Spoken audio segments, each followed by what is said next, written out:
Good morning to all of you. मैं SP sir अपने अगले वीडियो के साथ आया हूँ आप लोगों के ठीक सामने। क्लास 4 एसएसटी को लेकर के चैप्टर 3, चैप्टर का नाम है द ग्रेट नॉर्थर्न प्लेन्स। जो भारत के नॉर्थ में जो विशाल, जो ग्रेट, जो महान प्लेन है, उसके बारे में हम लोग यहाँ पे पढ़ेंगे। अब नीचे आते हैं, let's start. Name the 5 reverse that flow through the state of Punjab. 5 ऐसे नदियों के नाम बताना है जो पंजाब से होकर गुजरती हैं, पंजाब में बहती हैं। तो ये नदियां हैं, हमने यहाँ पे फिल कर दिया है। चीनाब है, झेलम है, रावी जिसको बोलते हैं, सतलज है और 20, ये 5 नदियां हैं। आप लोग लिख लीजिएगा। नीचे आते हैं तो थोड़ा सा बड़ा करते हैं ऐसे। यहाँ ध्यान दीजिए। Dear children, you have read in the last chapter about the Himalayas। प्यारे बच्चों, यहाँ पे कह रहा है कि प्यारे बच्चों, आप पिछले चैप्टर में हिमालय के बारे में पढ़ चुके हैं एंड देयर इम्पोर्टेंस, और उसके महत्व को भी पढ़ चुके हैं। यानी हिमालय और हिमालय के महत्व के बारे में पढ़ चुके हैं, उसकी विशेषता के बारे में पढ़ चुके हैं। We will now introduce you to the great northern plain of India। We will now, हम आपको अब great northern plain of India, भारत के नॉर्थ में स्थित जो विशाल मैदानी क्षेत्र है, उसके बारे में यहाँ पे बताया जाएगा। बता रहे हैं These plains are very fertile। ये जो प्लेन है, जो ये मैदानी भाग है, वो काफ़ी उपजाऊ है। They lie just below the northern Himalaya wall। जो उत्तर हिमालय की दीवार के नीचे जो है स्थित है। They stretch from Punjab in the west to Assam in the east. जो कहाँ तक फैला हुआ है? असम, यानी Assam in the east, east में असम तक और वेस्ट में पंजाब तक फैला हुआ है। नीचे आते हैं, location.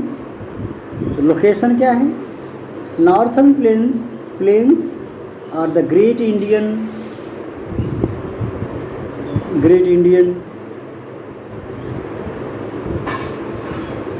plains lie to the south of the northern mountains।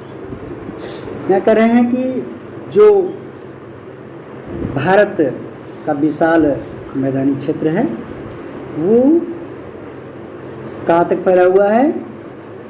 South of the northern plains, यानी माउंटेन के साउथ में, माउंटेन जहाँ पे स्थित है, माउंटेन के साउथ में फैला हुआ है। This region is a vast alluvial plain stretching for about 2500 km from west to east। जो क्या है? दिस रीजन, जो यह क्षेत्र है, वो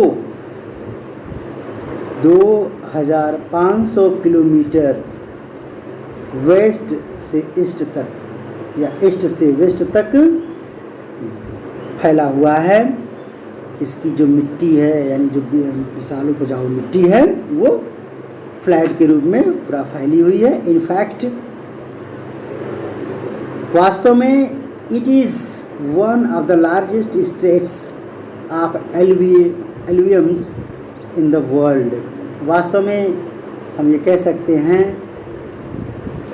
कि यह विश्व का सबसे बड़ा मैदानी क्षेत्र है जो फैला हुआ है। This plains is a flat low down with an elevation of less than 300 meters above the sea level, फिर कह रहे हैं कि जो मतलब वास्तव में ये सबसे दुनिया का सबसे बड़ा जो है क्षेत्र है, मैदानी क्षेत्र है मिट्टी का जो फैला हुआ है। दिस प्लेन फ्लैट कह रहे हैं जो यहाँ इसको फिर से कट कर देते हैं, जो this plain is a flat dough down with elevation, क्या जो कह रहे हैं कि 300 metres above the sea level, sea level से 300 metre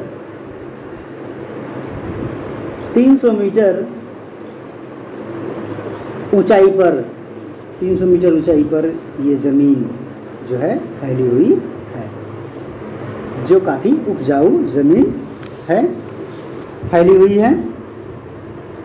to the south of the plain extend the peninsular plateau. फिर कह रहे हैं द प्लेन, जो ये to the south of the plain, जो पर्वत के साउथ में जो प्लेन है, जो मैदानी क्षेत्र है, वो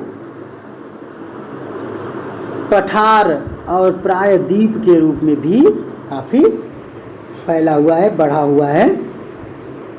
स्टेन मीन्स बढ़ा हुआ है, आगे फैला हुआ है, बढ़ा हुआ कह सकते हैं। The plain are fertile because, जो प्लेन है जो मैदानी क्षेत्र है वो क्या हुआ है, फर्टाइल बिकॉज, वह काफ़ी उपजाऊ है, क्योंकि because the river flowing down the Himalayas, क्योंकि जो रिवर हैं वो हिमालय से फ्लो करती हैं इन्हीं क्षेत्रों में।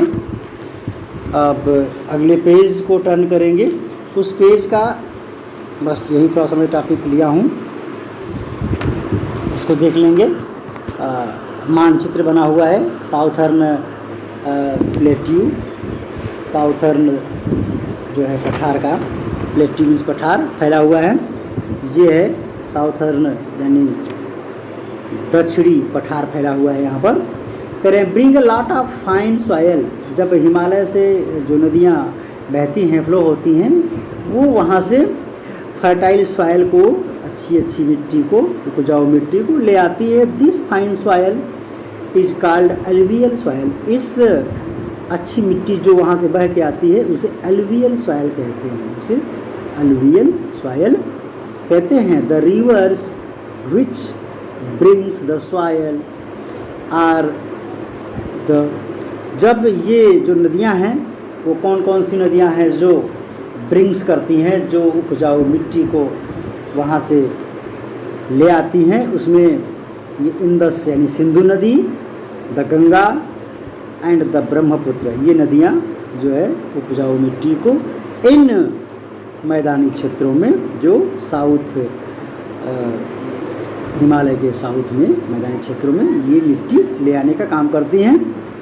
दे supply water to the northern plains throughout the year, ये नॉर्थ प्लेन्स में जो भी ज़मीन है उत्तरी क्षेत्र में, उस यानी हमारे भारत के उत्तरी क्षेत्र में जो भी जितनी ज़मीनें हैं उसको सिंचाई करने का काम करती हैं, और ये पूरे वर्ष सप्लाई करती हैं वाटर का।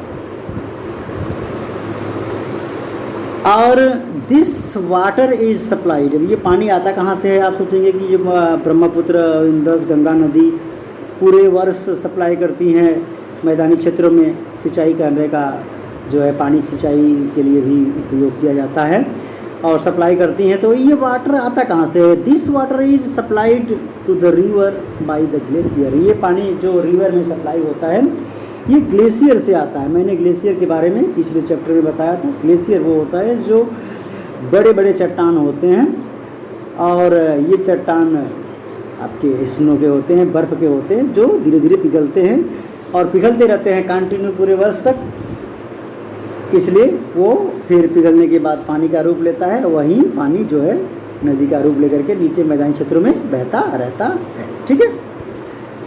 The area through which this rivers flow takes from a basin. फिर कह रहे हैं कि यह एरिया जो है, यह area, the area through which this rivers flow takes, जब ये एरिया जो है तो नदियाँ बहती हैं तो कटाव करके बगल में एक घाटी भी बन जाती है, घाटी के बगल से बहती हैं। घाटी यानी जो होता है, घाटी ऊंचाई पर होता है, वही उसी के नीचे से नदियाँ फ्रॉम जो फ्लो करती हैं, घाटी के बगल से बहती हैं। A basin is the total area drained by the river and,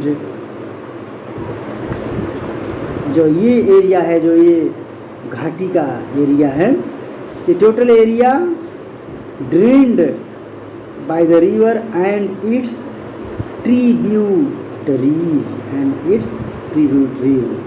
तो ये a basin is a total area drained by river and its tributaries.